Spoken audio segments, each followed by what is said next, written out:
Everybody, welcome back to Minute on the Mountain. It feels great to be in the mountains in the fall. Leaves are starting to change. Got some color splattered throughout. Andrew and I are just getting ready to leave the truck. Got an afternoon hunt on his muzzleloader deer tag. We're in the Ogden unit of Utah. First chance we've had to get out. The season's 3 days old, but we've just had other stuff going on. This is our first day.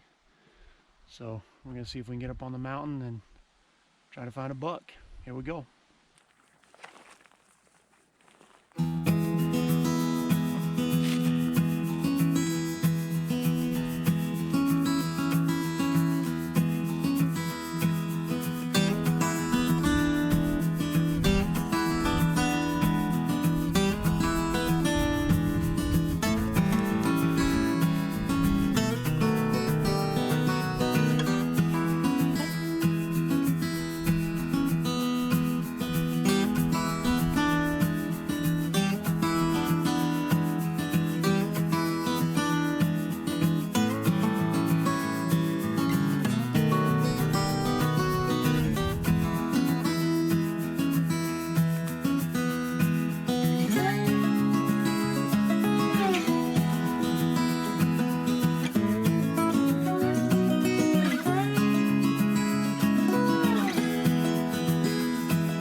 Well guys, it's the morning of day 2. Sitting on this glassing point. We've seen 18 deer so far, all does and fawns. We got about 5 hanging out in the shade over on that opposite ridge right now, feeding. So we're just gonna keep glassing. Then slowly work our way around this curve to the next ridge.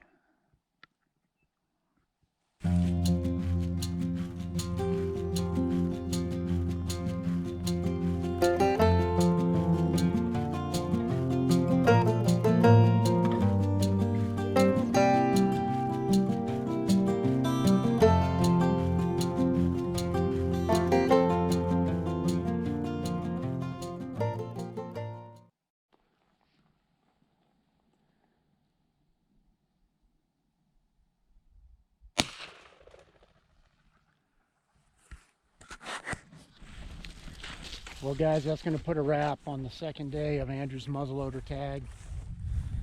Jordan's got a volleyball tournament today. We're going to try and catch the very end of it. It's about 2:30, kind of the dead time of the day. We hunted pretty hard this morning. We ended up seeing 19 deer, all does and fawns. 2 grouse, one which I took a shot at and there was a swing and a miss. And one humongous spider that Andrew saw. Yeah. So anyway, we'll get out either 1 or 2 more mornings, and that's going to be it. That's just all our time's going to allow for Andrew's hunt. Appreciate you guys coming along. I didn't film much. Certainly didn't talk much. I took a fair amount of shots of just scenery, and so hopefully you guys enjoy that. Appreciate you coming along. Good morning, everybody. It's the final day of Andrew's muzzleloader tag. The place we wanted to come, there was already a guy parked here this morning. So we drove around about another half a mile to the other side of the ridge and glassed it as the sun came up. Seen 12 deer so far, all does and fawns.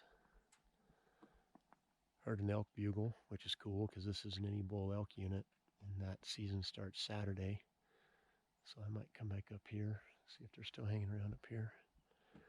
We did hear a guy shoot in the private land that's next to this, and it sounded like a hit. But he was just over the hill, so we couldn't see it. But Anyway, sun's up now. And I'm going to flip this around, kind of show you the game plan.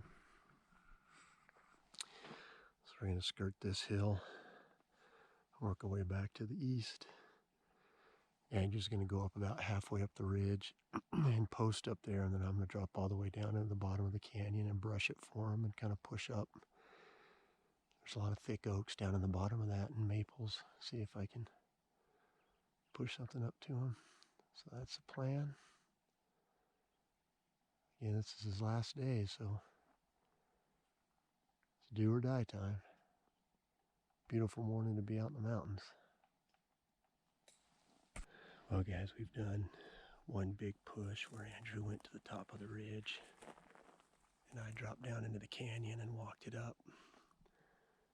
I did not push anything out to him. We're going to get ready to do that again. So he's going to skirt to the left side of this bowl, get up on the ridge and go across. And then I'm dropping down over on this side into a really steep, really thick canyon, a lot of pines. There's cedars like this on top, but when you get on the north side, it's pines and some maple and oaks. And you probably won't be able to see it from here, but there's a grove of aspen at the top of this canyon. Andrew's going to sit in that, and I'm going to push to him. It's been super slow. Just those 12 deer we saw right at sunrise.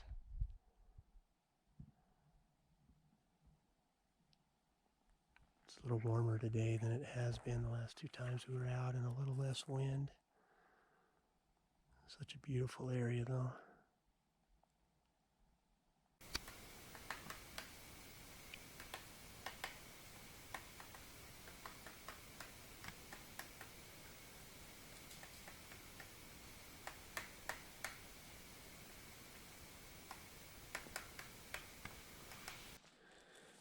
Well, I just pushed a little buck. Barely saw the glint of the sun on his antlers. He's not big at all, like a spike, or they kind of look like he forked on the one side. But he went the general direction I need him to go, towards Andrew, so keep our fingers crossed and hopefully he doesn't just veer off and go up over the top. See what happens.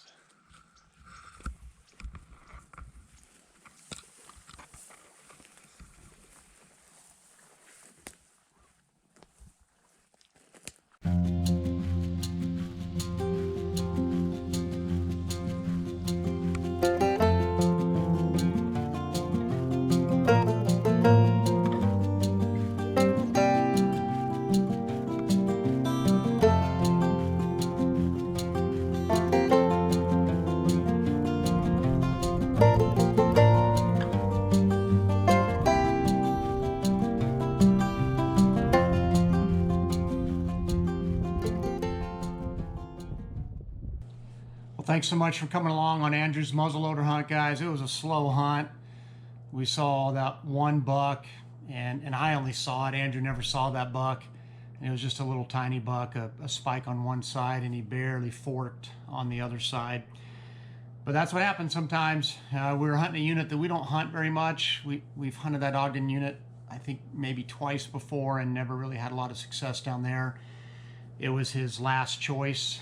You get 5 choices in Utah when you're putting down the units that you're interested in, and it was his last choice, but that's the one he drew. So it was fun to be out on the mountain with him, though. We saw some beautiful scenery, and it was just great to be out and spend the time with him. So we're going to wrap this up with a minute on the mountain.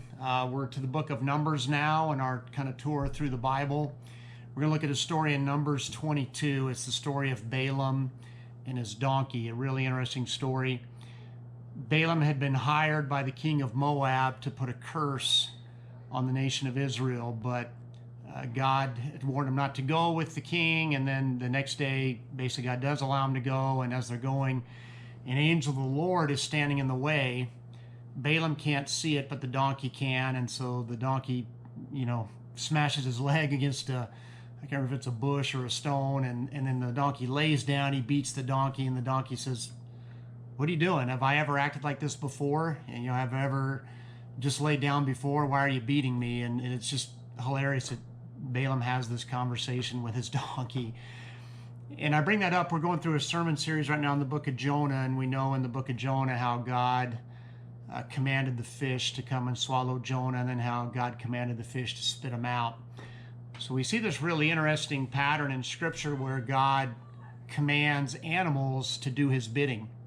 And unlike people who sometimes disobey, the animals are always obedient.